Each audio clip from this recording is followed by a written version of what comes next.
Friends नमस्कार, मैं हूं आपका फ्रेंड कमल नंदलाल और मैं आप सभी दर्शकों का वेलकम करता हूं आप ही के अपने चैनल कमल नंदलाल पर यूट्यूब, फेसबुक और IGTV नेटवर्क पर। फ्रेंड्स, हम आपके लिए लेकर आए हैं कमल नंदलाल के टोटके। जी हाँ, और आज हम बात करेंगे एक बहुत खास विषय पर, बहुत खास टोटके बताएंगे आपको। सकट चौथ। सकट, ये सकट शब्द क्या है? सकट चौथ पर गणपति करेंगे सारे संकट दूर। जी हां, बिल्कुल सही सुन रहे हैं आप। कब है सकट चौथ? ये सकट चौथ है मंगलवार 10 जनवरी 2023 को। क्या है इसके बारे में खास पूरी जानकारी देंगे और कुछ विशेष टोटके बताएंगे आपको। देखिए, मंगलवार 10 जनवरी 2023 को माघ महीने के कृष्ण पक्ष की चतुर्थी तिथि पर सकट चौथ यानी तिल चौथ मनाई जाएगी। और आपको खास एक बात बता दूं, गणपति पर तिल चढ़ाना वर्जित है, लेकिन साल में सिर्फ ये एक दिन ऐसा आता है, ये एक ऐसी चौथ आती है जब गणपति पर तिल चढ़ाए जाते हैं। शब्द सकट का जो अर्थ है वो है संकट। कालांतर में इसी दिन गणपति ने देवताओं के संकट को दूर किया था। तब महादेव ने प्रसन्न होकर गणेश जी को वरदान दिया था कि आज के दिन जो लोग गणपति की संकट मोचन स्वरूप में पूजा करेंगे, व्रत करेंगे, उन सबके संकट दूर होंगे। महादेव ने प्रसन्न होकर गणपति को यह भी वर दिया था कि सकट चौथ पर चंद्रमा गणेश जी के मस्तक का सहारा बनकर पूरे विश्व को शीतलता देंगे।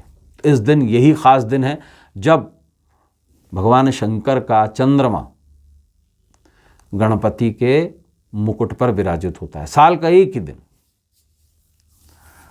जो व्यक्ति सकट चौथ पर गणपति का पूजन करेगा, भगवान शंकर ने कहा था उसको, और उसका पूजन, गणपति का पूजन करने के बाद में चंद्रमा का पूजन करके उसको अर्घदान देगा, उसके दैहिक, दैविक और भौतिक विकार दूर होंगे। ऐश्वर्य, पुत्र, सौभाग्य उसे प्राप्त होगा। इस दिन मिट्टी से बने गणेश जी की पूजा करने का विधान शास्त्र ने दिया गया। मुद्गल पुराण में इसका पूरा वर्णन है। और तिल और गुड़ से बना हुआ लड्डू और शकरकंद इस दिन गणपति पर चढ़ाया जाता है विशेष रूप से। वैसे तिल नहीं चढ़ाए जाते, सिर्फ यही एक ऐसा दिन है जिस दिन गणपति पर तिल चढ़ाए जाते हैं। और इस दिन अग्नि जलाई जाती है, हवन किया जाता है और उसकी 7 परिक्रमाएं लगाई जाती हैं।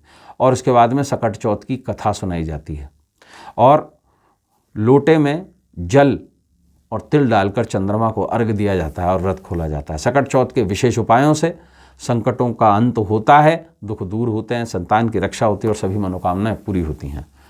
अब आपको साधारण सी पूजन विधि बता दूं कि शाम के समय घर के उत्तर पश्चिम दिशा में, क्योंकि चंद्रमा की दिशा है, इस पर विशेष रूप से लाल कपड़ा बिछा लें या गुलाबी कपड़ा बिछा लें और गणपति की नई खरीदी हुई मिट्टी की मूर्ति, इस पर विधिवत इसका पूजन करके आप तिल के तेल का दीपक जलाएं, गुलाब की अगरबत्ती जलाएं, गुलाब के फूल चढ़ाएं, अबीर से तिलक करें, दुर्वा चढ़ाएं, रेवड़ियों का भोग लगाएं, रुद्राक्ष की माला से विशेष मंत्र जो मैं आपको बता रहा हूं उसका जाप करें और चंद्रमा को पानी में इत्र, शक्कर, चंदन और तिल डालकर अर्घ दें और भोग प्रसाद स्वरूप में ग्रहण करें। मंत्र क्या है और दूसरा गणेश पूजन का मुहूर्त क्या है? 10 तारीख मंगलवार का दिन शाम को 5:56 से लेकर रात को 8:17 तक का समय है और चंद्रोदय होगा रात को 8:41 पर। विशेष मंत्र क्या है? ओम लंबोदराय नमः। इस मंत्र का जाप करें।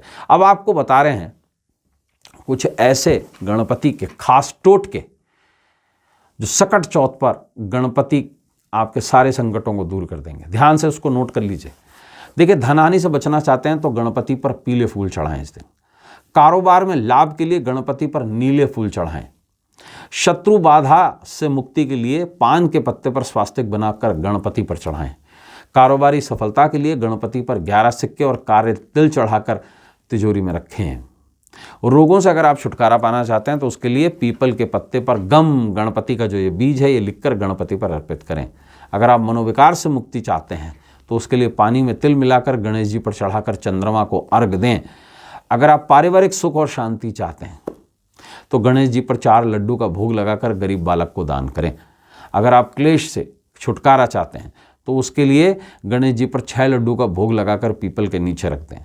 अगर आप आर्थिक सफलता चाहते हैं तो उसके लिए गणेश जी पर हल्दी से पीले किए हुए गोमती चक्र चढ़ाकर तिजोरी में रखें। अगर आप घर में अन्न धन की कमी दूर करना चाहते हैं तो क्या करें, आप मक्की के जो दाने होते हैं गणेश जी पर चढ़ाकर रसोई घर में छुपा कर रख दें। अगर सभी मनोकामनाओं की पूर्ति चाहते हैं आप, तो उसके लिए गौरी गणेश पर तिलकुट का भोग लगाकर 12 गरीब कन्याओं को बांट दें। अगर आप अपने संतान की सुरक्षा चाहते हैं तो उसके लिए संतान का नाम लेते हुए गुड़ तिल मिले जल से चंद्रमा को अर्घ दें। अगर आप दुर्भाग्य से मुक्ति चाहते हैं तो उसके लिए कर्पूर से तिल जलाकर गणेश जी पर धूप करें।